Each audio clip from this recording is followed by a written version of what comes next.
ബ്രിട്ടനിൽ വിഖ്യാതമായ ചെസ്റ്റർ മൃഗശാലയിലെ ശാന്തമായ അന്തരീക്ഷത്തിൽ കഴിഞ്ഞ ദിവസം നടന്നത് ആധുനിക മൃഗവൈദ്യശാസ്ത്ര ചരിത്രത്തിലെ ഏറ്റവും ശ്രദ്ധേയമായ ഒരു അത്ഭുതമായിരുന്നു.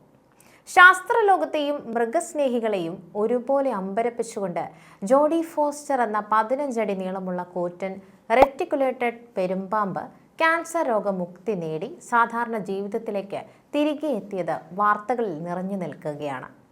മനുഷ്യരിൽ മാത്രം പരീക്ഷിച്ച് വിജയകരമായി നടപ്പിലാക്കിയിട്ടുള്ള അതിസങ്കീർണമായ ഇലക്ട്രോ കീമോതെറാപ്പി ചികിത്സയ്ക്ക് വിധേയയായ ലോകത്തിലെ ആദ്യത്തെ പാമ്പായി മാറി ഈ 23 വയസ്സുകാരി പെരുമ്പാമ്പ്.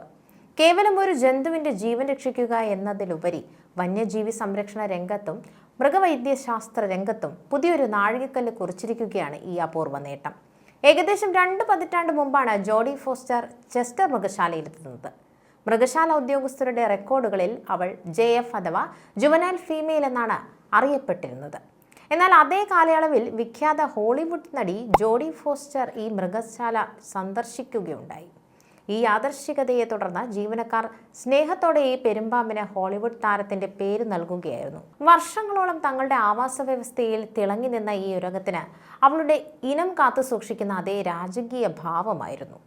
ലോകത്തിലെ ഏറ്റവും നീളം കൂടിയ പാമ്പ് വർഗമായ റെക്ടിക്കുലേറ്റഡ് പെരുമ്പാമ്പുകളുടെ സാധാരണ സ്വഭാവമായ ചടുലതയും ഗാംഭീര്യവും അതിശയിപ്പിക്കുന്ന വഴക്കവും ജോഡി ഫോസ്റ്ററിലും പ്രകടമായിരുന്നു.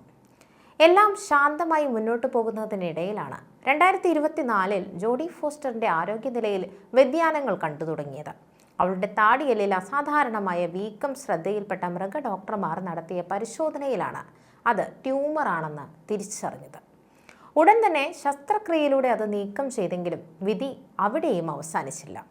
കഴിഞ്ഞ വർഷം ഈ മാരകമായ ട്യൂമർ വീണ്ടും പ്രത്യക്ഷപ്പെടുകയും ഇത്തവണ അവളുടെ താടിയെല്ലിലെ അസ്ഥികളെ പോലും ആക്രമിക്കാൻ തുടങ്ങുകയും ചെയ്തു. ഇതോടെ പാമ്പിന് ഭക്ഷണം വിഴുങ്ങാൻ സാധിക്കാതെയായി. വിശപ്പടക്കാനാകാതെ ദിവസേന ക്ഷീണിച്ചു തുടങ്ങിയ ജോഡി ഫോസ്റ്റർ മരണമുഖത്തേക്ക് നീങ്ങുന്ന കാഴ്ച മൃഗശാല അധികൃതരിൽ വലിയ വേദനയുണ്ടാക്കി.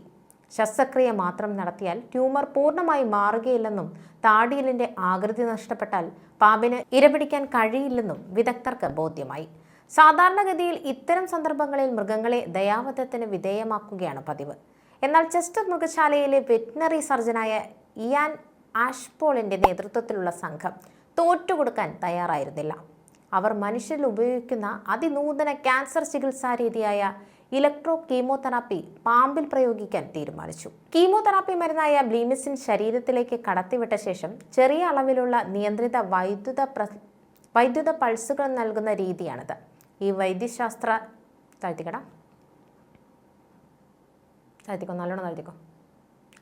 ഈ വൈദ്യുത പൾസുകൾ കോശഭിത്തിയിൽ ചെറിയ സുഷിരങ്ങൾ ഉണ്ടാക്കുകയും മരുന്ന് നേരിട്ട് ക്യാൻസർ കോശങ്ങളിലേക്ക് ഇറങ്ങിച്ചെന്ന് അവയെ പൂർണ്ണമായി നശിപ്പിക്കുകയും ചെയ്യും. മനുഷ്യരിൽ പ്രവർത്തിക്കുന്ന ഈ രീതി ഒരു പാമ്പിന്റെ ശരീരഘടനയ്ക്ക് അനുയോജ്യമാക്കാൻ മൃഗഡോക്ടർമാർ മുൻനിര ക്യാൻസർ വിദഗ്ധരുമായി ചേർന്ന് ആഴ്ചകളോളം നീണ്ട ഗവേഷണങ്ങൾ നടത്തി. 15 അടി നീളമുള്ള ഈ കൂറ്റൻ ജീവിയെ കിടത്താൻ ഒരൊറ്റ ഓപ്പറേഷൻ ടേബിൾ തികയാതെ വന്നതിനാൽ 2 ടേബിളുകൾ കൂട്ടിച്ചേർത്താണ് ഡോക്ടർമാർ മരവിപ്പിച്ച പാമ്പിനെ കിടത്തിയത്. സങ്കീർണമായ ഈ ശസ്ത്രക്രിയയും ഇലക്ട്രോ കീമോതെറാപ്പി പ്രക്രിയയും നീണ്ട 90 മിനിറ്റുകളോളം തുടർന്നു. താടിയെല്ലിലെ അസ്ഥിയെ ബാധിച്ച ട്യൂമർ ഭാഗങ്ങൾ അതീവ ശ്രദ്ധയോടെ ഡോക്ടർമാർ നീക്കം ചെയ്യുകയും ശേഷിക്കുന്ന ട്യൂമർ കോശങ്ങളിലേക്ക് വൈദ്യുത പൾസുകളുടെ സഹായത്തോടെ കീമോ മരുന്നുകൾ എത്തിക്കുകയും ചെയ്തു. ഒരു ചെറിയ പിഴവ് പോലും പാമ്പിന്റെ ജീവന് അപകടമുണ്ടാക്കാമായിരുന്ന ഈ പ്രക്രിയ വിജയകരമായി പൂർത്തിയാക്കാൻ കഴിഞ്ഞത് മൃഗവൈദ്യശാസ്ത്രത്തിന്റെ ചരിത്രത്തിലെ തിളക്കമാർന്ന ഏടായി മാറി. ശസ്ത്രക്രിയയ്ക്ക് ശേഷമുള്ള ഓരോ ദിവസവും ആകാംക്ഷയോടെയാണ് മൃഗശാല ജീവനക്കാർ ജോഡിയെ നിരീക്ഷിച്ചത്. ദിവസങ്ങൾക്കുള്ളിൽ തന്നെ ജോഡി ഫോസ്റ്റർ അത്ഭുതകരമായ രോഗമുക്തിയുടെ ലക്ഷണങ്ങൾ കാണിച്ചു തുടങ്ങി. ഈ ആഴ്ച വീണ്ടും വിദഗ്ധ പരിശോധനയ്ക്ക് വിധേയയാക്കിയപ്പോൾ അവളുടെ ശരീരത്തിൽ ക്യാൻസറിന്റെ ഒരു കോശം പോലും അവശേഷിക്കുന്നില്ലെന്ന് ഡോക്ടർമാർ സ്ഥിരീകരിച്ചു.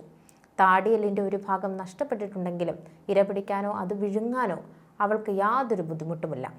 ഇപ്പോൾ കോഴികളെയും മറ്റ് ഭക്ഷണങ്ങളെയും മുഴുവനായും വിഴുങ്ങി. തനിക്ക് നഷ്ടപ്പെട്ട ഊർജവും ഗാംഭീര്യവും തിരിച്ചു പിടിക്കുന്ന തിരക്കിലാണിപ്പോൾ ഈ പെരുമ്പാമ്പ്. അവൾ വീണ്ടും തൻ്റെ ആവാസ വ്യവസ്ഥ പരിവേഷണം ചെയ്യാനും പഴയതുപോലെ ചടുലമായി പെരുമാറാനും തുടങ്ങിയത് ജീവനക്കാർക്ക് വലിയ ആശ്വാസമാണ് നൽകിയിരിക്കുന്നത്. പെരുമ്പാമ്പുകളുടെ, പ്രത്യേകിച്ച് റെറ്റിക്കുലേറ്റഡ് പെരുമ്പാമ്പുകളുടെ ജീവശാസ്ത്രപരമായ പ്രത്യേകതയാണ് അവയുടെ അത്ഭുതകരമായ താടിയെല്ലുകൾ. മനുഷ്യരെ പോലെ ഉറച്ച അസ്ഥികളാൽ ബന്ധിക്കപ്പെട്ടതല്ല അവരുടെ താടിയല്, മറിച്ച് വളരെ എളുപ്പത്തിൽ വലിച്ചു നീട്ടാൻ കഴിയുന്ന ശക്തമായ ലിഗമെന്റുകളാൽ ബന്ധിക്കപ്പെട്ടവയാണ്. അതിനാൽ സ്വന്തം തലയേക്കാൾ 4 ഇരട്ടി വരെ വലുപ്പമുള്ള ഇരകളെ മുഴുവനായി വിഴുങ്ങാൻ ഇവയ്ക്ക് കഴിയും. താടിയെല്ലിന്റെ ഭാഗികമായ വിഭജനം ശസ്ത്രക്രിയയിലൂടെ നടന്നിട്ടും ജോഡി ഫോസ്റ്ററിന് ഇര വിഴുങ്ങാൻ സാധിക്കുന്നത് ഈ പ്രകൃതിദത്തമായ വഴക്കം കൊണ്ടാണ്. താടിയെല്ലിലെ പേശികൾ ഉപയോഗിച്ച് ഇരയെ വലിഞ്ഞു മുറുക്കാനും തൊണ്ടയിലേക്ക് തള്ളിയിറക്കാനും അവൾക്ക് ഇപ്പോൾ പഴയതുപോലെ തന്നെ സാധിക്കുന്നുണ്ട്. ജോഡി ഫോസ്റ്ററിന്റെ രോഗമുക്തി കേവലം ഒരു മൃഗത്തിന്റെ രക്ഷപ്പെടൽ മാത്രമല്ല, മറിച്ച് ലോകമെമ്പാടുമുള്ള വന്യജീവി സങ്കേതങ്ങൾക്കും സംരക്ഷണ കേന്ദ്രങ്ങൾക്കും നൽകുന്ന പുതിയൊരു പ്രകാശമാണ്. അപൂർവ ഇനം ജീവികളിൽ ഉണ്ടാകുന്ന ക്യാൻസർ പോലുള്ള മാരക രോഗങ്ങൾക്ക് മുന്നിൽ ഇനി കയ്യും കെട്ടി നിൽക്കേണ്ടതില്ലെന്നും മനുഷ്യ ചികിത്സാ രീതികൾ കൃത്യമായ ഗവേഷണങ്ങളോടെ വന്യജീവികളിലും വിജയകരമായി പ്രയോജനപ്പെടുത്താമെന്നും ഈ സംഭവം തെളിയിച്ചിരിക്കുന്നു. വംശനാശ ഭീഷണി നേരിടുന്ന ജീവികളെ സംരക്ഷിക്കുന്നതിൽ ഇത്തരം സാങ്കേതിക വിദ്യകൾ ഇനി നിർണായക പങ്കുവഹിക്കും. രോഗങ്ങളുടെ പിടിയിൽ നിന്ന് തങ്ങളുടെ പ്രിയപ്പെട്ട പെരുമ്പാമ്പിനെ വീണ്ടെടുത്ത സന്തോഷത്തിലാണ് ചെസ്റ്റർ മൃഗശാലയിലെ ഡോക്ടർമാരും ജീവനക്കാരും. വരും നാളുകളിലും പൂർണ്ണ ആരോഗ്യവതിയായി ജോഡി ഫോസ്റ്റർ തങ്ങളുടെ കാടുകളിൽ വാഴുമെന്ന ഉറച്ച വിശ്വാസത്തിലാണ് ശാസ്ത്രലോകം.